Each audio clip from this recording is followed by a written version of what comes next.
Hello, welcome back. We are now on week 5, which means we are just about halfway through, or a little bit more than halfway through our term together online. This week we are continuing a little bit off of what we did last week, and we are going into looking at body positions on stage. So last week we looked at general plane areas, general positions on stage. This week we're gonna bring it down specifically to the body. So just as a recap, remember last week we looked at the stage. So remember we found out that stages used to be on an incline. So the back of the stage, the upstage, used to be higher, and the front of the stage closer to the audience used to be lower. So the back would have been upstage and the front would have been downstage. And remember, we also learned that stage positions are from the perspective of the actor and not the audience. So you will see here that stage left is on your right, and that's because you are looking from the audience's perspective. But if you were to turn around and come from the performer's perspective, that would be your left-hand side. Yeah, so this was mainly it, the 9 different playing areas: downstage, center stage, and upstage, of course, right and left and center. So this week we're going to go into the body positions, and as you can see, they basically follow the pattern of a clock. We're going to go into each one of them specifically and the advantages and disadvantages of each of them. We're also going to look very briefly at creating a blocking plan. So remember that movement on stage is called blocking. One pretty important thing to look at is that not necessarily where their head is facing, but where their feet are. That's where they are standing. So that would make it quite easy to distinguish one position from the other. So the first one is full front, which is where the actor faces directly front to the audience. They give their full front, as the name suggests. It is an open position, and it is the strongest position that exists. So it's used for monologues and solos, because of course the performer will be able to grab the audience's full attention by facing them full on. You can see their entire body, their entire face, all of their gestures. The only thing you can't see is their back, and we don't really want to see their back anyway, do we? So then we have quarter right and quarter left, which is, so quarter left is where the actor, quarter right is where they turn slightly right. So this actor would be facing quarter right because remember, it's from their perspective, not ours. And this actor would be facing quarter left, so he's looking over his left shoulder. So this is an open position, and it is very strong. As you can see, you'll be able to see all of the actors' facial expressions, all of their gestures, everything, and they're still open to the audience. And this that's happening here, where you have each of them facing each other, is called conversational pose. It does look like they're having a conversation, because if you're having a conversation with somebody, you are more than likely going to turn to face them. But of course, if you turn flat to face them on stage, then you're going to be blocking off part of yourself from the audience. So this is quarter left, quarter right, quarter left, and quarter right.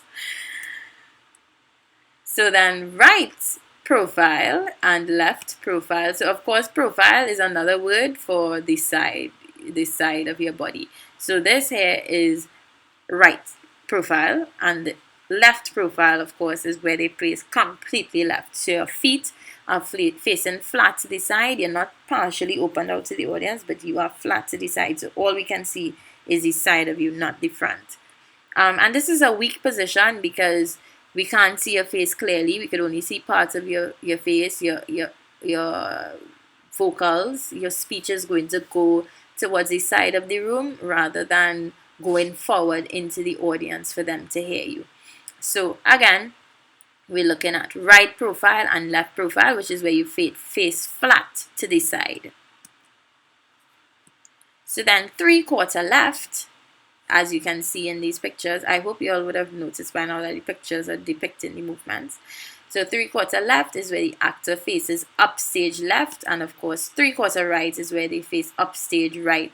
So this is a very weak position because you cannot see anything. You cannot hear either because they're basically going to be talking to the upstage, talking back to the back of the stage rather than talking to the audience.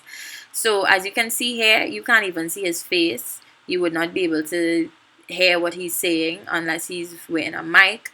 But anyway, he's masking himself, and he's saying, well, I mean, they are going to make an exit, but if they were to stay there and speak, then you would find it pretty strange because they would not be addressing you, the audience, full on. So this is 3/4 left. Of course, there will be one more quarter to go until they make the full circle and they face in the back of the room. And then we have full back, which is, as you can imagine, the actor faces completely upstage. It's a closed position, and it's usually weak because you don't want to be talking to the back of the room. You want to address the audience. You want to send your dialogue, send your voice, your body, what's the word? Body language and everything to the front of the room and not the back.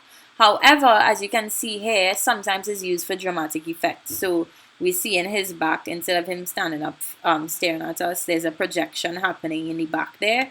So his back is facing to the audience only for a short time, and then he'll come and face us and speak to us.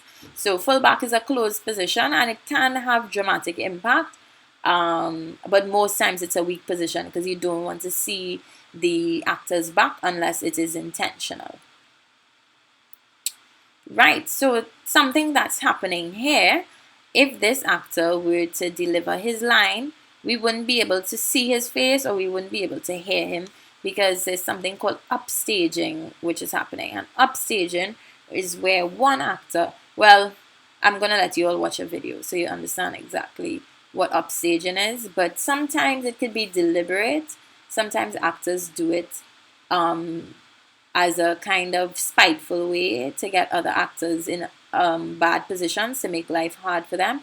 Sometimes it's accidental, but it's really just being conscious of where you are on stage so that everybody is always able to maintain open position so that the audience can see and hear everything properly. And it's really your faces that we're concerned about. When an actor physically takes focus from their scene partner by either distracting in the background or moving in the scene, so that the other person has to physically turn around, blocking them off from the audience. So yeah, we're gonna watch a video about upstaging. Yes, so I did tell you that this was a short class, just to recap. So it looks, so upstage, downstage, downstage being closer to the audience, upstage being closer to the back of the room. And as it goes around in these sorts of clock, you move from full front to 1/4, to left to 3/4, and then full back. And of course, you move the other way, same way, 1/4, then flat into quarters. Like a, I was gonna say like a pizza, but pizzas aren't really cut into quarters, are they? Unless it's a personal pan pizza. But yeah, so moving from one position to the next is called crossing. So this doesn't necessarily have to do with moving from full back to full front, but it's really from moving stage left to stage right. Moving anywhere, taking steps to reach from one place on the stage to the next is called crossing. When you're writing it, you write it with the letter X, and we're going to go through that in the next slide. So each of these things, as you would have learned last week, has a shortened version of it.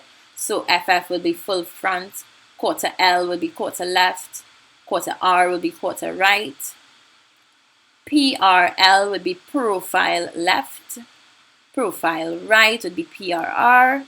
Then you have 3/4 L, which would obviously be 3/4 left, and same for 3/4 R would be 3/4 right. And then FB would be full back. So as it's simple, it's really just the first letters of whatever the name of the position is.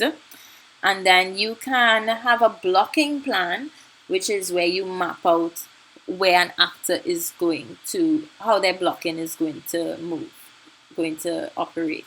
So here you see 1, you have downstage right, quarter left, and you're looking at the feet.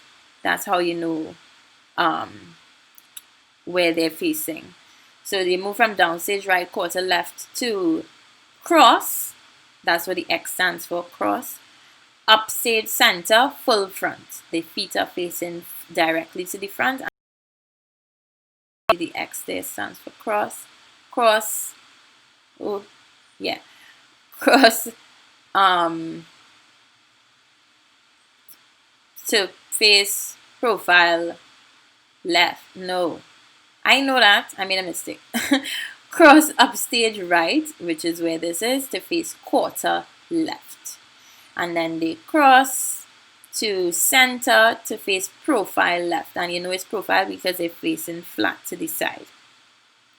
Cross X to downstage left, 3/4 right. And you're seeing that's where the toes are facing. So that is where. And then they cross to upstage left to face full front. The toes, feet are facing directly flat to the front of the audience. It's a little bit confusing, but if you take your time and look at it, it really is quite simple. You just match the position on stage with the body position. So that would be upstage, downstage, or center with full front, quarter, 3/4, full back. Right. That's it, you know. That's it. We have a quiz to do, and that's about it. This week was easy peasy lemon squeezy. That's it. Thank you for paying attention, ladies.